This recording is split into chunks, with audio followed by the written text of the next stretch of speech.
कोई और टेस्टमोनी है तो वो भी बता दे। एक और, हाँ जी, एक और टेस्ट मनी मेरी ये कि मेरी दोस्त जो कभी वो भी पैसे किसी को नहीं देती क्योंकि वो हर दफा मना ही करती है। तो एक दिन मैं उनके घर में गई, ये जनवरी में ही मिड की बात है, अभी 15 जनवरी की। तो मैं गई तो हम बैठे हुए थे, तो उसने, मैं ऐसी उससे बात की, मैंने कहा यार मुझे पैसों की जरूरत है। तो मैं बिस्मिल्लाह पढ़ के घर से निकलती हूँ ना, 19 टाइम जो आपने बोला।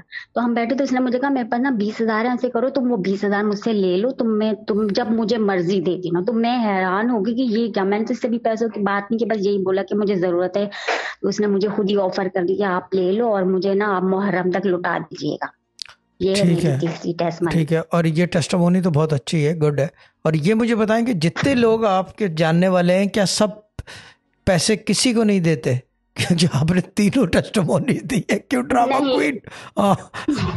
है ना, भाई भी नहीं देता और वो भी नहीं देती, बहन भी नहीं देती। यानी कि आपके साथ तो कोई फिनोमिनल सा काम हो रहा है, गुड है। अल्लाह ताला ब्लेस यू बाजी, यूर यूर जी यूर क्यूट और बहुत साफ दिल है आपका। यूर वेरी स्ट्रेट जी जी फॉरवर्ड।